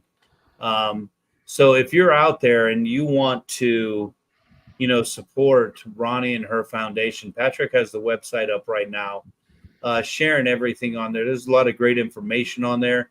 I was surfing this site last night. Ronnie, I'm going to flash forward here as Patrick's scrolling through some of this stuff. You have an event for high school students, do you not? We do. It's actually within our barbecue event. We have a kids queue competition, which is you can bring junior chefs out and compete in the barbecue competition. And it's kind of more like a chop scenario that we do for the kids. So they get a little mystery bag when they register. We have a little meeting. And if they have their own setup, great. But a lot of our barbecue teams will welcome and kind of coach them through to cook. So anybody who's interested in doing something like that, there are 2 age groups. I think the flyer that you're showing here says it's up to 16, but a lot of our high school kids are over the age of 16. So as long as they're still registered in school, they can compete in one of the 2 age groups. What does it cost for a student to register to compete? So we are doing a $25 entry fee for the kids. But what they earn is a scholarship prize fund. It's a cash prize fund that we keep for them. So this is our 3rd year of doing the Q for a Cure. And as these competitors earn their prize funds over the year, once they are senior in high school, we will allot them their entire lot of funds for their education of further culinary.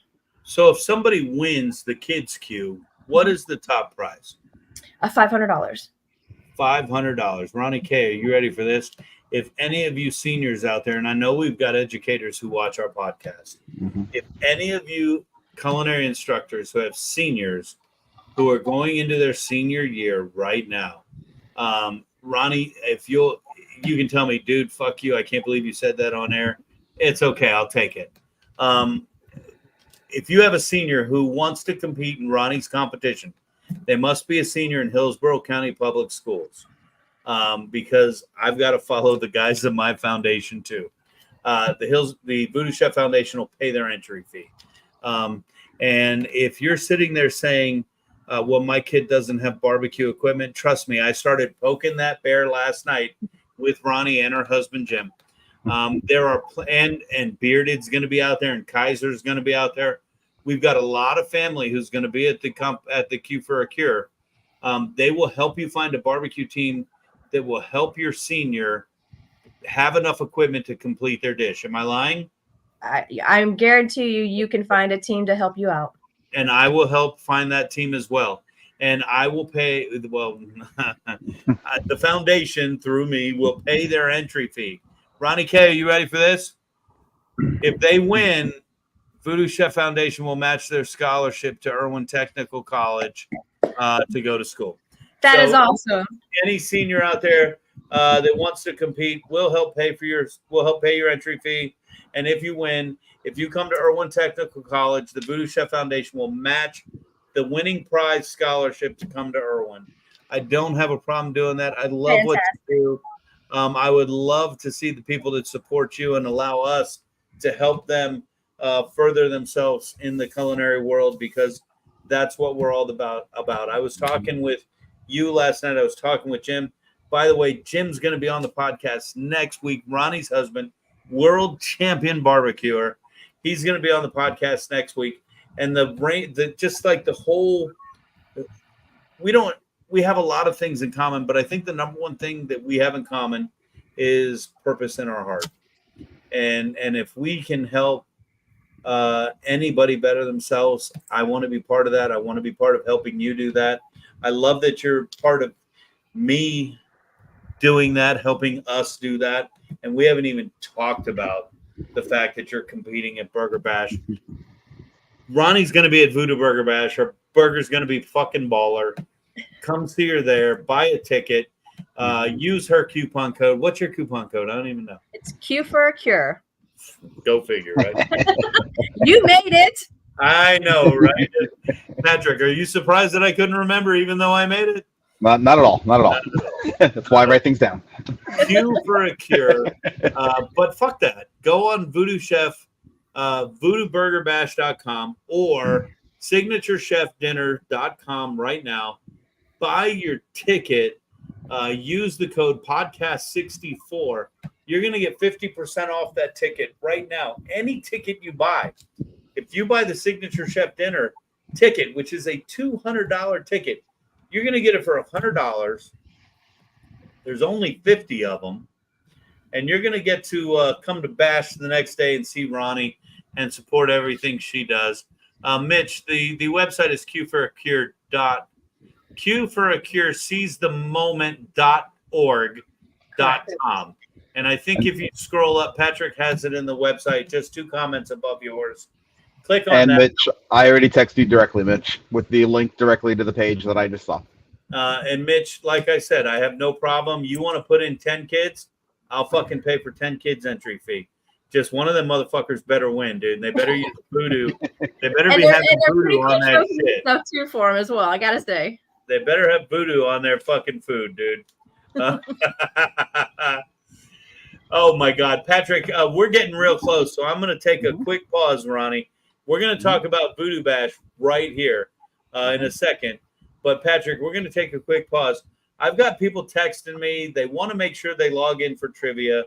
We're going to go ahead and put the trivia link up right now. Yep. If you click that link, please don't text me. Please don't write me.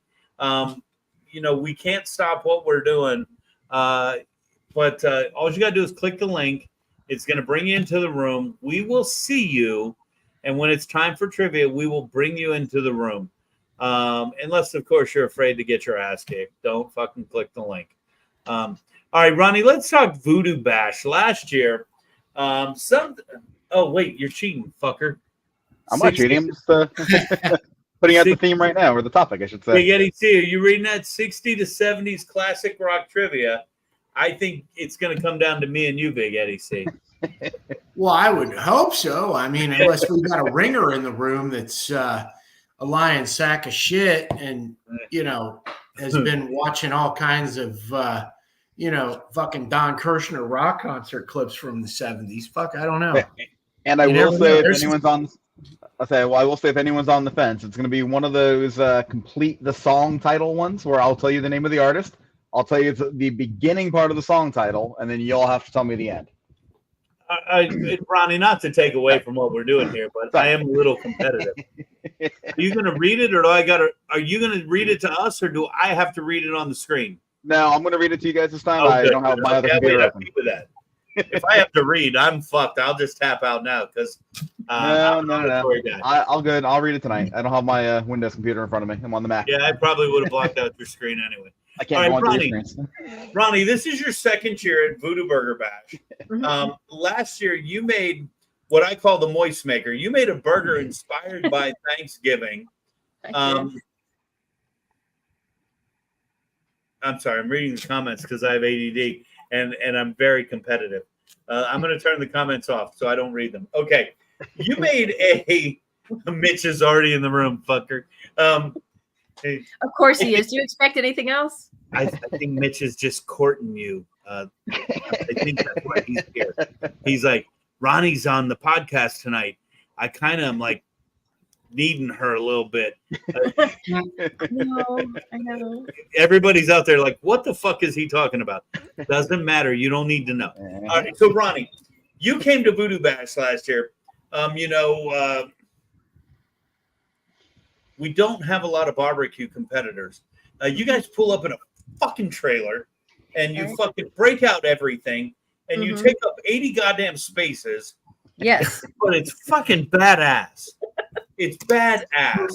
You break out all the grills, you set up the tents, and your husband, world champion barbecuer, just kind of goes, this is her shit. I'm trophy husband. I'm trophy husband. I'm just watching. And last year, you made a burger inspired by Thanksgiving. Right. And you had all the components on there, and it was fucking a good burger. But I'm going to push aside from that because what a lot of the people who buy tickets don't know, we had a private competition for key lime pie. And that was my favorite part of the night because I got to sit there and eat sugar on top of my sugar. Oh, man. Fucking hey. And I even told you, I said, what, are you trying to say we got to do cheesecake this year? Tell everybody about your experience with Burger Bash, how it compares to barbecue, and why they should come out to taste your fucking burger, which if you're making the burger from last night was fucking insane. Well, you know, first experience there, as I told you last night, the funny thing about me doing Burger Bash, I don't eat burgers of any type. So I'm going on a whim. You don't only not eat burgers, you don't eat ground meat. I don't eat ground meat. I don't eat sausages. I eat nothing ground processed, nothing. So it was just kind of funny for me because I had to base it on everybody. Oh, well, that's last night's burger right there. But I had to base it on everybody's tastes. You know, I gave samples, and I love, you know, turkey and like Thanksgiving dinner. So I'm thinking, okay, let's do something that I know the flavors that I like and be completely outside the box. You know, I'm sure everybody was going to do smash burgers and this type and this type. You know, I remember the rules. We had to have the bacon and the Euro breads and all that stuff. So it's like I had an idea of what flavor profile I wanted, but I have no idea how it tasted at the end. But you know, I did everything in one bite into the turkey burger. So it had mashed potatoes stuffed, you know, with mashed potatoes. It had sweet potato fries on it. It had a chipotle cranberry mayonnaise glaze on it. And it had the stuffing. I fried up some stuffing, and that was layered against the bacon. So you had the turkey, mashed potatoes, gravy, stuffing, bacon, and then the cranberry all in one bite. All my favorite forms of brown. Oh my God.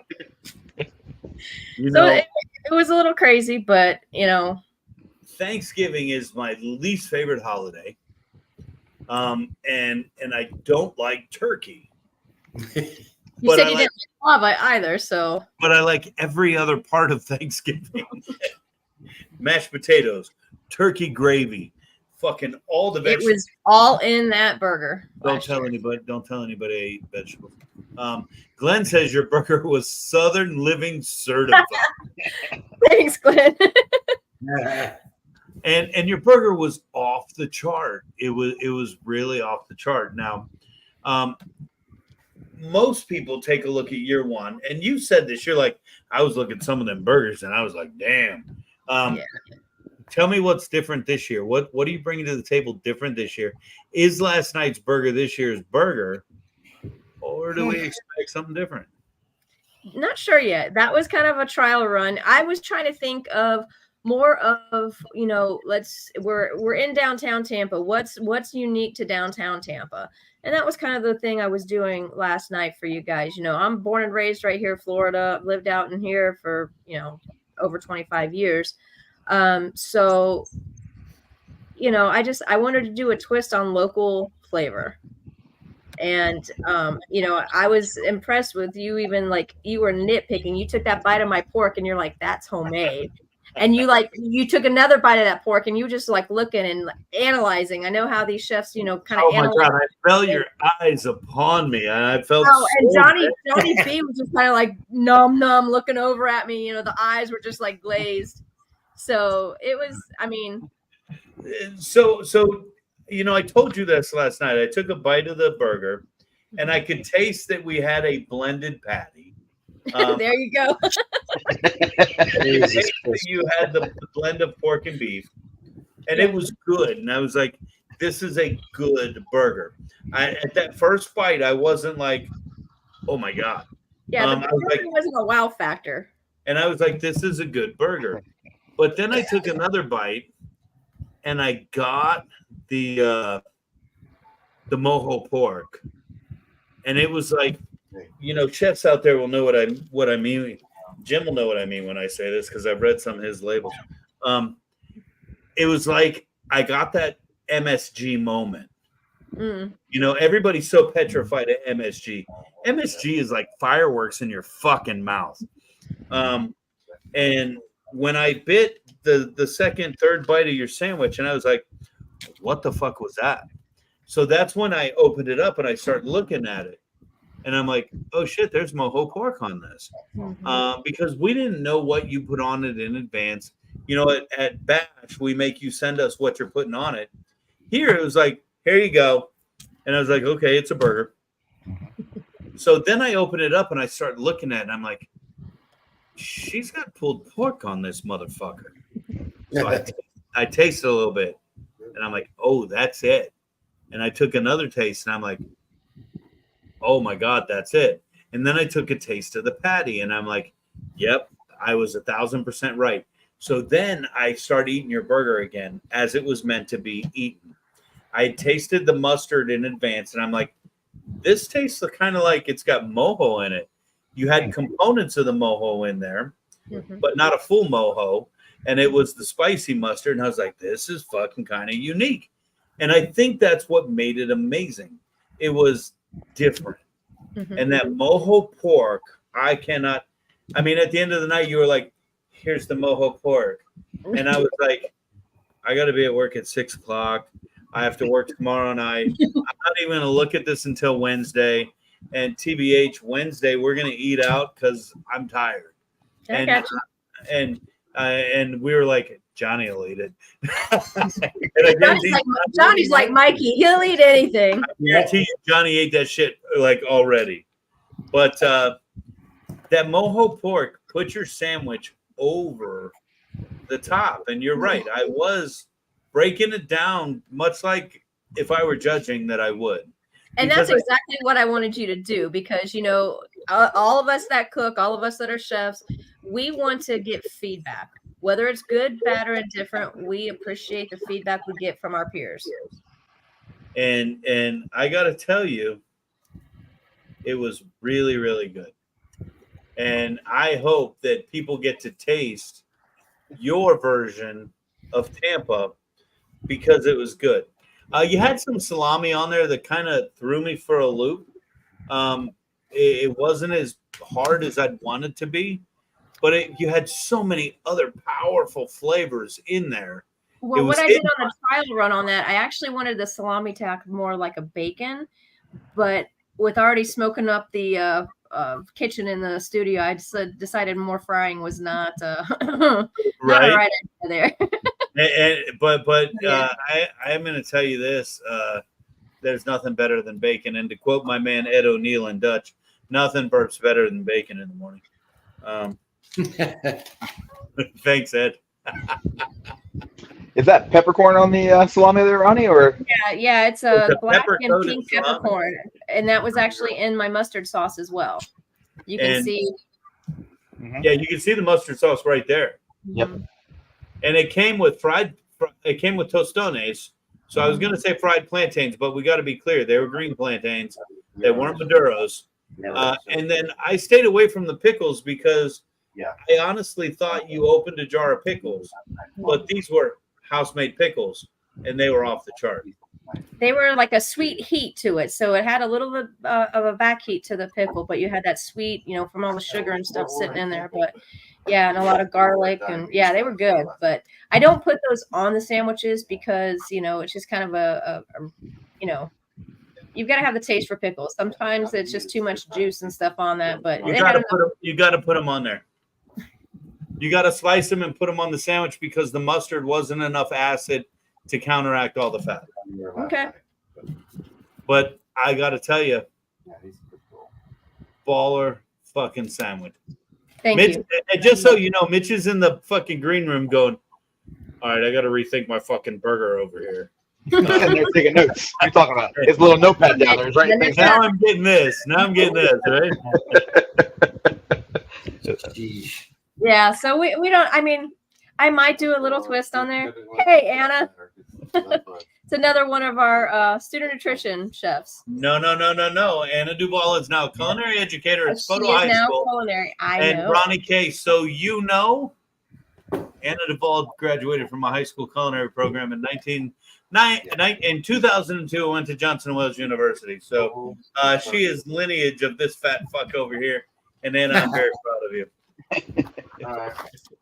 So yeah, it was pretty neat. And like I said, we might stick with the Q band. I was just kind of doing a run on Q for a Cure since that's our team for it and everything. So, or we might do something totally different. And you know what? Now for something complete. Wait, no, that's from. No, what show is that from? Isn't it Monty Python? Monty Python. Which, Ed, guess what? I've never seen a Monty Python movie. But you know what time it really is? What time is it? It's time for everybody to get their ass kicked. 1, 2, 3, time to play VooDoo Games. Let's seize the day. Contestants ready, stand up tall, get ready to face the VooDoo Chef's call. Guitars raging, drums pound loud, and the stage show will make you proud. Guess the answer, show your might, bring the fire, shine so bright. VooDoo Games, here we go. Take a chance, give it a throw. VooDoo Games, show what you got. Beat the chef, give it all you got.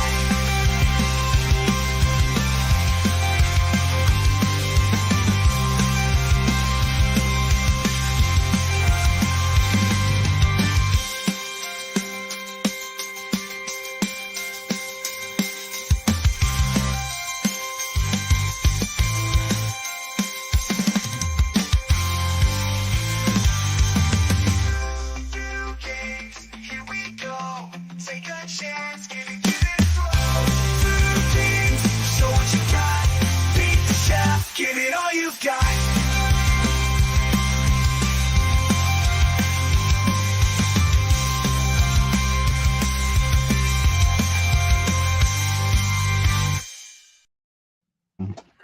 Absolutely. Before we move on to VooDoo Games, let's do a quick recap because we got a lot of things moving on. We got our girl Anna Duvall in the room. She's like, damn right she's part of this lineage, and I'm proud you're in the district. I cannot wait to see you on I don't know, sometime in July. And of course, Glenn Wiggins, again, part of this lineage, down there just hanging and banging with everybody that's anybody in Tampa flying on corporate flights. He is a JWoo alum as well. Giving a high five to that JWoo. And checking in right now, we got Mitch. Mitch, another culinary educator, getting ready to come in here. Now, Mitch, I got to ask you, you come in the podcast. You're part of the VooDoo family. Tell the truth. Wait. Fleener, you suck, bro.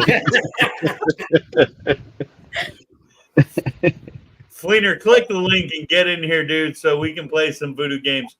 You won last week. I'm doing this only for you, buddy. Is he hanging out with Chef the Pirate drinking? How do you not know what day it is? So, I'm telling you, it's a Nashville hot. it was that Nashville hot. It fucking put him into a fucking goddamn coma. So I got to tell the Chef the Pirate story, Ed, since you brought it up. So Chef the Pirate's on our Gasparilla float with us because he's a cool fucking cat, right? Of course, I walk around with a bottle of 512, no surprise, right? I'm on the front of the float. I got a bottle of 512. We do a little, hey, 512, rock. And we post the video, and I hand the bottle, and I don't know where it goes. Next thing I know, Chef the Pirate's got the bottle. I have no clue what he's doing with it. At the end of the parade, at least 3 or 4 people came up to me and said, dude, Chef the Pirate's like fucking gone. I'm like, what do you mean he's gone? He left? I don't care. Everybody leaves the float. No, dude, he's fucked up. He's over there passed out on the grass. And I'm like, no, he's not. And Yoli comes, was it Yoli? Somebody fucking came. Yoli wasn't there. Was it you, Mitch? You were playing the part of Yoli Minor that day, weren't you? Yes, I was. You come up to me and you say, all right, Jimmy, we got you. Hold tight. All right, how do I get on here? Because it's dark in my room. We hear you. Hold tight. Let me finish this, and we're going to play some VooDoo Games. So I'm like, Mitch is like, dude, I think we broke him. I'm like, dude, is he fucking alive? Right? And I don't remember who told me. It had to be you, Mitch. Look, I don't remember. We called his wife, and she's like, I'm not picking him up. And I come off the back of the float because I'm still fucking.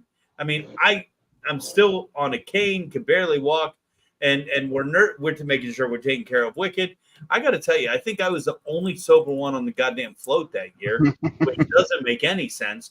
And I get off the float, and there's Pirate fucking laying baby fucking pose on his back, holding that bottle of 512. You were singing, and I'm like, is he breathing right now? I don't know who ever picked him up. We all left. We went to eat dinner over at the Fun Factory in Ybor. We're left in there. Wait, he was on the podcast tonight, so he's alive and well and doing fine. All right, here we go. It's time for VooDoo Games. Jimmy, we got you in the room. First time ever. Jimmy Fike in the room. in the house, baby. Just so you know, Fleener, who won last week, I'm cleaning the kitchen at the moment. Pat, you were right. It was at Nashville Hot. It fucked him up. He made a veal cutlet this big, put it on a fucking piece of bread this big, and coated it in Nashville Hot. And now he's having the same problem Johnny B had when Johnny B got introduced to VooDoo Chef Sin Sauce. Well, look, he's afraid he can't do it 2 weeks in a row, so he's dipping out. The Nashville Hot is messy. I don't think I'm here. All right, here we go. VooDoo Games, as always. Tonight's VooDoo Games will be hosted by Patrick. Patrick has already told us the category. I don't see me. Do I have to push a video or something? Jimmy, we see you. We hear you. Can you hear us? Well, I don't see me. Wait. You're on the screen. You don't see you because you're only looking at your screen. Everybody can see. You're outside or something. That's the problem. And now you're muted. I don't know what happened. You have to unmute yourself. All right, so here we go. VooDoo Games. Pat has already told us the category 60s, 70s classic music. And he is going to read us a band and a song title, and it's going to be missing something, and we have to fill it in. Most importantly, if you think you know the answer, simply shout out your name, your own name. If Patrick hears your name first, he will call upon you, and you will have the opportunity to answer. Once you are given that opportunity, you cannot answer again. Give everybody else the opportunity. Am I back? You're back, Jimmy. We hear you. And no, I just hit the wrong button. I got to plug my phone in. My battery's going to die. You're good, dude. You're good. So, all right. So here we go. This is my first time here on the Jacksons. You're good, homie. You're good. So get ready. If you know the answer, simply shout out your own name. Well, I like this 60s, 70s classic music. This is one of my I'm in there. Yeah, but if you keep talking, Patrick can't read the question. So hold tight, homie. If you know the answer, simply shout out your own name. And as always, you will receive 1 point for a right answer, no penalty for a wrong answer. The person with the most points at the end of the game will have their name entered into the drawing where they could be selected the winner of a prize. It could be named at a later date, which is all bullshit because the winner gets a full year subscription to the VooDoo Chef Podcast for free. Patrick, I turn it over to you. And it sounds like malarkey. Patrick, I'm going to wish you right now good luck, my friend. Oh, I appreciate it. I plan on getting more points than you. You've been with me for 2 years. I hope you learned a little bit and can control this because I turn it over to you right now. I'm going to try, man. All right. It's yours. Here we go. So for tonight, let's go. 60s, 70s classic rock music here. What I'm going to do is I'm going to name the artist. I am going to name the starting portion of the title of the song. You will call out your name when you think you know the answer to the ending of the title of the song. So I can name that tune in one note. Problem is I'm not playing any music. VooDoo, I don't know how you have the question yet, but okay. You don't know how I already have a question because I want to win. That's why I have a question. You're going to give us I just want to make sure I understand. Sorry, dude. So You are I'm going to going- give you the name of the artist. Okay, I'll start with the name of the artist. Then I'm going to give you the song title, but I'm only going to give you the first half. I'm not even listening to you. So you're going to read the artist first. Uh-huh. Okay, so we get to hear I the better artist. get my and then- Jameson. All right, I'm good. Hashtag Jimmy. Let's go. There we go. All right. Number one, name of the artist. Great. We got the Beach Boys. The song title starts with good. VooDoo. Ed. VooDoo. Vibrations. Vibrations is correct. Correct. All right. Number two, the name of the artist is Simon and. Oh, okay, here we go. Can you make names? Can I make names show up? Yeah, I don't know how to do it. Hold on. I got to remember how to do it. Normally you do. All right, you just keep going. I'm listening. It's called Oops. I'm good. yeah, Keep going. Okay, cool. All right, number two. Name of the artist is Simon and Garfunkel. Start of the song title is V. VooDoo. Or the. VooDoo. No clue. No clue. Okay, Ed. Sounds of Silence. I'll take that. There was two of them. I completely forgot.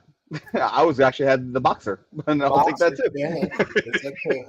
Wait, you had that Okay.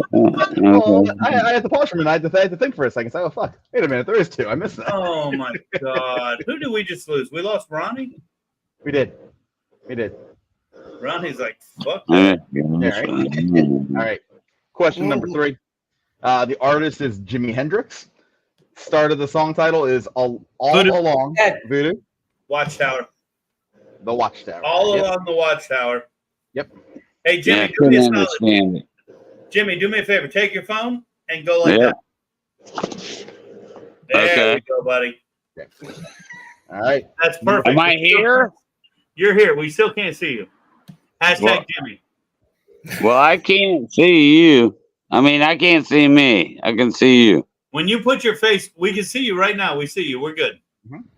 Well, I can't see me. It's kind of creepy. It's like the strangers or something. All right, Patrick, question number 3. Thanks, Mitch. Question number 4, actually. Greg Billings, the Stranger Band. Hold on, honey. I need a drink.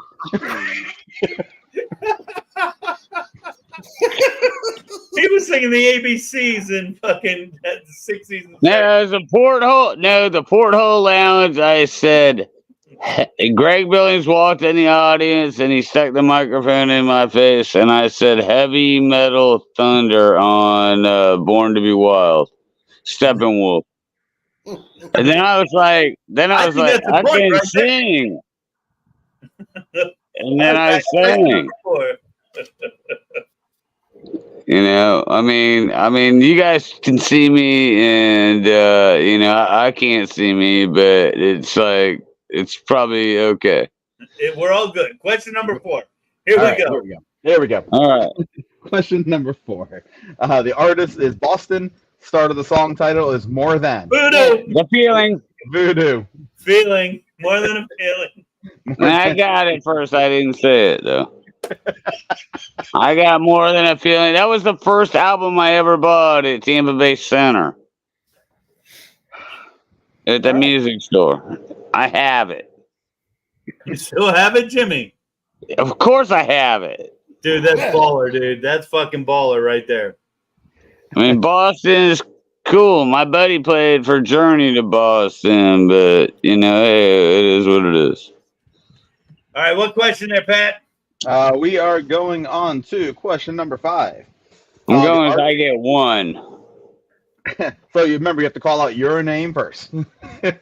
Well, man, okay. So I just said the thing. All right, this is my first time. All good. All right. Question number 5 here. The artist is the Beatles. Start of the song title is Hey. VooDoo. VooDoo. Hey, Jude. Hey, Jude. Hey, Yeah, I'm afraid Mitch's microphone wasn't working. I thought you were No, enjoying the it's just I was late. All All right, here we go. I won't say anything, but I was late. Question number 6. The artist is Creedence Clearwater Revival. Start of the song title is Fortunate. VooDoo. Son. Fortunate Son. Fortunate Son. Jimmy, you got to call out your name, not the song. Well, look, man, I can't call out my name and say the song because I'm gonna name the song. Just say Jimmy.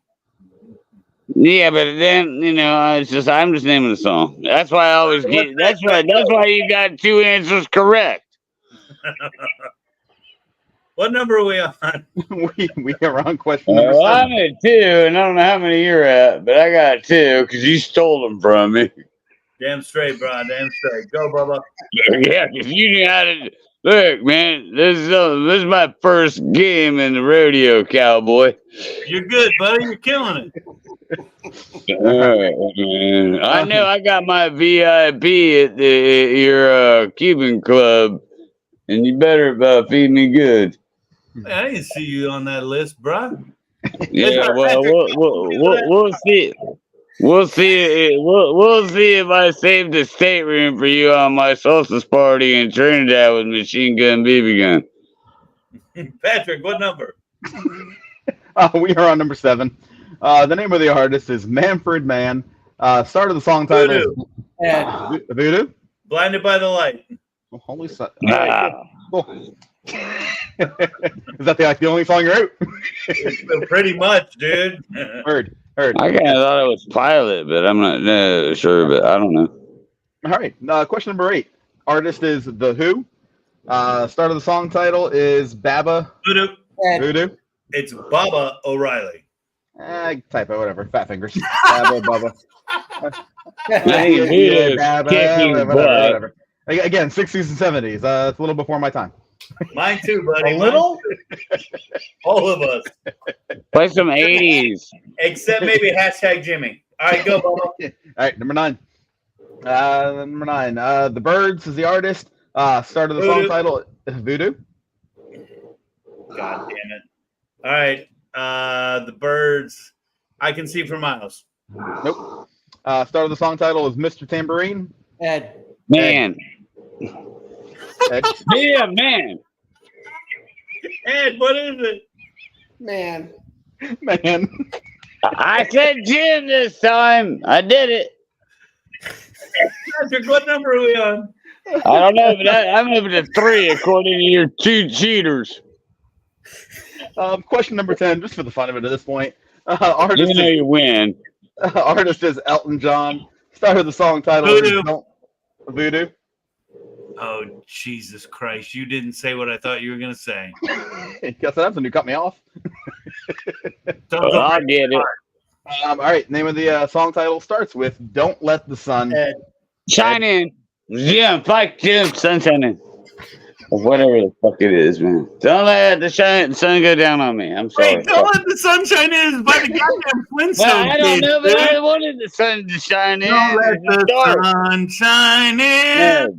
Face it with the grin. Oh my God, man. What kind of fucking... What the fuck are you listening to?